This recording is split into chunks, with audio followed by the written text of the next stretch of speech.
वो रिचार्ज करते हैं, पहले रिचार्ज होता है, उसके बाद उनके बिजली आती है। लेकिन ताज्जुब करोगे, हर चौथे महीने रिचार्ज लग रहा है, लेकिन स्थायी शुल्क के नाम से कभी 6,000, कभी 8,000, कभी 12,000 इस तरीके के बिल आए। 3-4 थोड़ा बात करा के मैं तार के ले चला तो 2-3 को तो बिक ही जाएगा। तो प्रशासन से और पुलिस जो बिजली के अधिकारियों से मेरा निवेदन है कि जब तक थर्मामीटर नहीं उतारो, जब तक एक पहरादार छोड़ो भाई। सुनिए, सोए गाँव का आज बैठे हम बहुत जोर को जोश आ रहे होगो और लूंगे। जय जवान, हमारी स्मार्ट मीटर संघर्ष समिति। मेरे से पूर्व वक्ताओं ने काफी कुछ आपको बता दिया है। मैं पहले तो किसान पे बात करना चाहूंगा।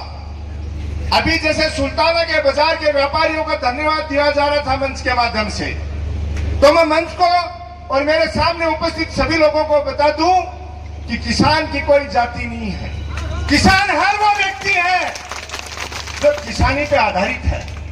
जब किसान में जब फसल पैदा होती है, उस फसल पैदा करने के लिए जो चाहे कृषि यंत्र बनाता हो, चाहे उसके बाद से उसका बाजार चलता हो, हर वो व्यक्ति जो किसान और किसानी पे आधारित है, वो प्रत्येक व्यक्ति किसान है। और उस प्रत्येक व्यक्ति का फर्ज बनता है कि जब किसान पे कोई विपत्ति आती है तो उसके साथ कंधे से कंधा मिला के साथ दे।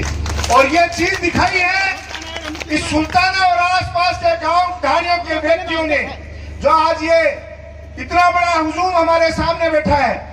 और प्रशासन को तो मैं विशेष तौर से बता दूं कि आज जो संघर्ष समिति बैठी है, इसमें छात्र राजनीति से, चाहे मैं आपको नाम बताने लगूं, चाहे बाकरा से विजेंद्र मील हो, चाहे पंकज जी धनखड़ हो, हमारे राजा जी पूनिया हो, चाहे हमारे कॉमरेड रामचंद्र जी हो, चाहे हमारे ब्लॉक अध्यक्ष सुमेर जी गडानिया से हो, मैं उमेश जी हो, ऐसा कोई गांव या ढाणी नहीं है जिसमें कम से कम 50 से 100 लोगों को नाम से नहीं जानता हूं। नाम की औपचारिकता में नहीं जाऊंगा, क्योंकि हमने सड़क पे आंदोलन किए हैं, संघर्ष किया है, और बिना किसी भेदभाव के और जाति और धर्म से ऊपर उठ के और पार्टी पॉलिटिक्स के ऊपर उठ के।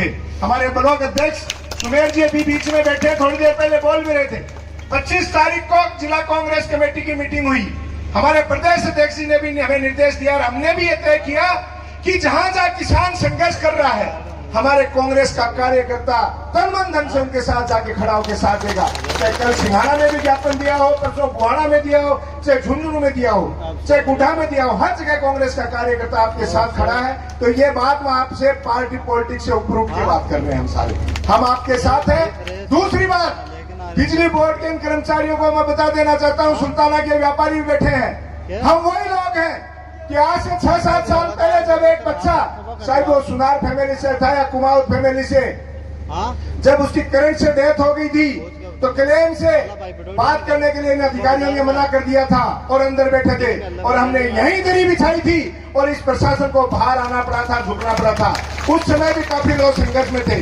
तो ये जो लोग मंच पे और मंच के सामने बैठे, मैं प्रशासन को आगाह करना चाहता हूँ कि आप स्मार्ट मीटर की बात कर रहे हो। अरे स्मार्ट मीटर की कौन सी बात कर रहे हो? आप बनाइए पहले स्मार्ट क्लासेस। आप जन कल्याणकारी योजनाओं की बात करती है सरकार, बड़ी बड़ी योजनाएं, और भाषण देती है जिला परिषद और बड़े बड़े सदनों में बैठ के कि सरकार की योजना है, हम लोग तरसते हैं। और यहां तक कि पूर्ववर्ती सरकार ने हमें फ्री इलाज दिया था, उसको भी बंद करके आरजीएचएस की योजना तक को बंद कर रहे हैं। हमें सोचना होगा, क्योंकि वर्तमान समय अच्छा नहीं है। एक स्मार्ट मीटर तो एक छोटी सी चीज है, ये हमारे संविधान को, हमारे लोकतंत्र को खत्म करने की साजिश चल रही है। ये हमारे उन किसान परिवारों को वापस ये नहीं देखना चाहते कि पिछले कुछ वर्षों में हमारे किसान के बेटे जिस तरीके से हमारे बेटे सीमाओं पे हमारे देश की रक्षा करते हुए हमारे प्राणों की आहुति दे देते हैं, और हमारे किसान खेत में अन्न उत्पादन करके इन लोगों को अपेट पालते हैं। इन लोगों ने पिछले दिनों अभी रामचंद्र जी बता रहे थे 13 महीनों के उस लंबे संघर्ष के आंदोलन की, जब 13 महीने तक किसान सड़कों पे पड़ा था। दिल्ली जी सरपंच आपको संबोधित करके सभा का विसर्जन करेंगे।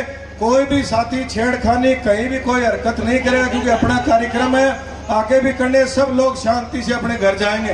रामगढ़ जी